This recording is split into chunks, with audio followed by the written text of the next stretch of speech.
évidemment. Sinon ce serait pas drôle. Au moment où j'éteins ma caméra, la CNIL rend son avis sur l'application Stop Covid. Faut pas m'en vouloir si mon chignon est pas refait de la même façon.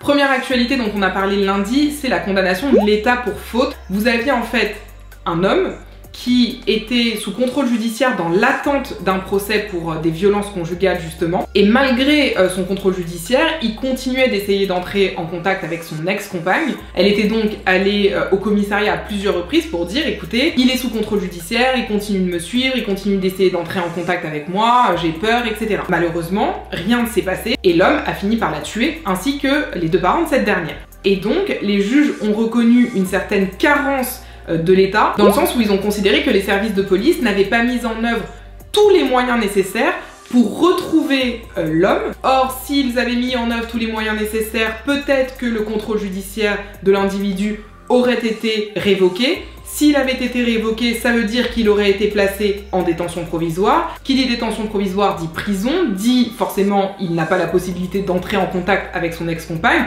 et donc il ne l'aurait pas tué, ni ses parents évidemment. Bien entendu, ça ne veut pas dire que ça se serait passé forcément comme ça, même si la police avait retrouvé l'homme en question. Mais peut-être que ça se serait passé comme ça, et en droit, c'est ce qu'on appelle une perte de chance. C'est la raison pour laquelle les juges ont retenu la responsabilité de l'État, qui devra verser 100 000 € de dommages et intérêts à la famille des victimes.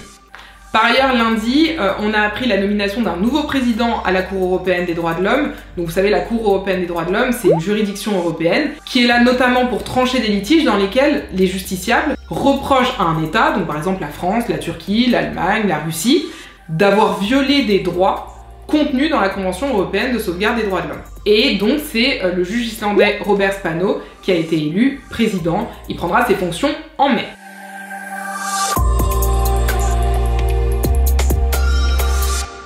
Mardi, il n'y a pas eu énormément de choses. Ah bah oui, mardi c'est le fameux jour où je crois que vous avez snobé mes actualités sur Instagram. Pourtant moi j'en étais hyper fière, je trouvais ça hyper intéressant. Donc deux choses pour mardi. La première chose, c'est une ordonnance du tribunal administratif de Nancy. Le préfet des Vosges interdisait et sanctionnait tous les rassemblements statiques, à l'exception des files d'attente, dans les magasins par exemple, et dans les transports en commun. Donc un rassemblement statique, qu'est-ce que c'est? C'est 2, 3, 4, 10 personnes qui sont debout, assises, arrêtées et qui ne bougent pas. Donc je sais pas, vous pourriez avoir 2 personnes qui sont assises sur un banc en train de discuter, 3 personnes qui sont debout dans la rue en train de promener leur chien, en train de discuter, etc. C'est ça un rassemblement statique. Donc le préfet des Vosges avait interdit ces rassemblements et les avait sanctionnés.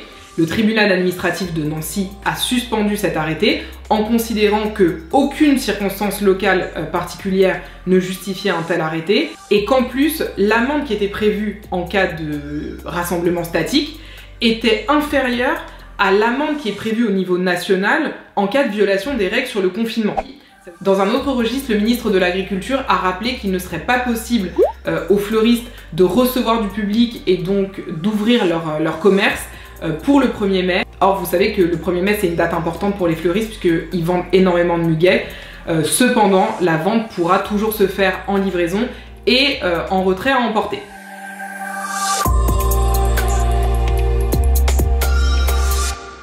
Mercredi, on apprenait que la Cour de cassation avait rejeté le pourvoi d'Abdelkader Mera, donc le frère de Mohamed Merah qui avait tué 7 personnes à Toulouse et Montauban en 2012. Et donc Abdelkader Mera, qui était défendu par Éric Dupond-Moretti, est définitivement condamné à 30 ans de réclusion criminelle, 30 ans de prison si vous voulez, sachant que sa peine est assortie d'une période de sûreté des 2/3. Donc ça veut dire que pendant 20 ans, il ne pourra bénéficier d'aucun aménagement de peine.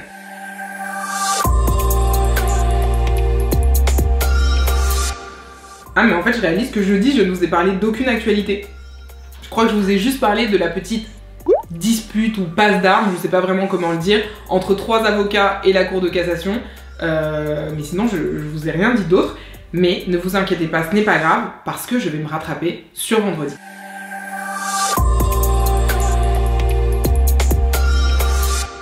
Vendredi, on a eu pas mal de choses.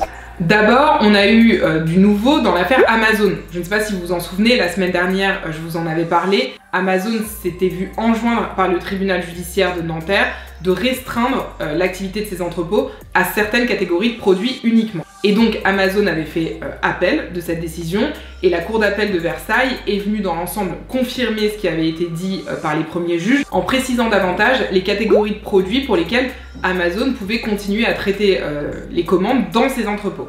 Vendredi a aussi été publié un arrêté qui restreint la vente de substituts nicotiniques. Donc vous savez, c'est tous ces médicaments à base de nicotine qui sont prescrits dans le cadre d'un sevrage du tabac. La vente sur internet de ces produits est désormais suspendue et les pharmacies ne peuvent délivrer au nombre de personnes qui en font la demande que le nombre de boîtes nécessaires pour 1 mois de traitement. C'est parce que depuis quelques jours, on parle d'un possible effet préventif de la nicotine face au Covid-19 et donc le gouvernement veut éviter une espèce de ruée sur tous ces produits parce que d'une part, s'il y a rupture de stock, ça va poser un problème pour les personnes qui ont besoin de ce traitement dans le cadre d'un sevrage du tabac et d'autre part, ça fait aussi courir un risque pour la santé des personnes qui surdoseraient ces traitements à base de nicotine en espérant que ça ait un effet préventif sur le Covid-19 et qui mettrait leur santé en danger. Vendredi, on a aussi parlé de l'annulation des loyers du mois d'avril de plus de 4000 foyers HLM de la ville de Bobigny. C'est une mesure qui a énormément fait parler. J'insiste sur le fait que ce sont 4000 foyers HLM et que ce ne sont pas tous les foyers de la ville de Bobigny, ni tous les foyers d'Île-de-France, ni tous les foyers de France. C'est vraiment une décision, une mesure locale. Enfin, sachez que dans un autre domaine, les merceries et les magasins qui vendent du tissu sont désormais autorisés à recevoir du public et donc à réouvrir, ce qui semble assez logique puisque a priori on va devoir porter des masques et si on n'a pas de tissu, d'élastique, de fil, etc., ça risque d'être un petit peu compliqué.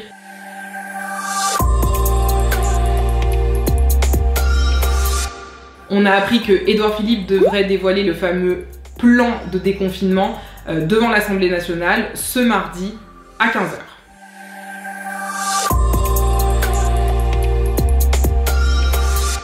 Ce matin a été publié un décret qui vient baisser le prix de vente maximum des gels hydroalcooliques. Donc c'est une bonne nouvelle pour le consommateur évidemment, même si c'est une baisse minime. Je pense que ça reste quand même une bonne nouvelle de se dire qu'on a gagné quelques centimes sur le prix des gels hydroalcooliques.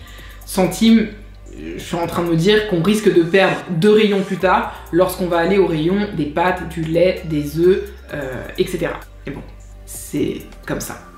La CNIL vient de rendre un avis sur l'application Stop Covid. Vous savez, on en avait parlé la semaine dernière, c'est l'application qui est censée permettre à chaque personne l'utilisant de savoir si elle a été au contact de personnes porteuses du Covid-19. Et donc là, la CNIL vient de rendre un avis sur ce projet d'application en disant que l'application telle qu'elle est conçue aujourd'hui présente un certain nombre de garanties, notamment le fait que l'application soit faite sur la base du volontariat, donc qu'il n'y ait rien d'obligatoire dans cette application, et le fait que aussi elle garantisse l'anonymat.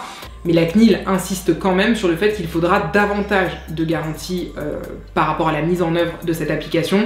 Et donc la CNIL dit, puisque de toute façon le projet d'application doit être débattu au Parlement, débattez le projet d'application, faites-en une version définitive avec tout le dispositif définitif et avant que ça rentre en vigueur, soumettez-moi le projet d'application, comme ça je pourrais me prononcer. Mais je viens de réaliser que j'ai oublié de vous dire que jeudi soir, il y avait un documentaire sur France 3 qui s'appelle Ni juge ni soumise. J'ai complètement oublié de vous en parler. Si vous avez 1h30 devant vous, n'hésitez pas à aller le voir en replay parce que je pense que ça vaut vraiment le détour. Voilà, c'est la fin de l'actu de la semaine. Je vous souhaite une très belle semaine, prenez bien soin de vous et à dimanche prochain.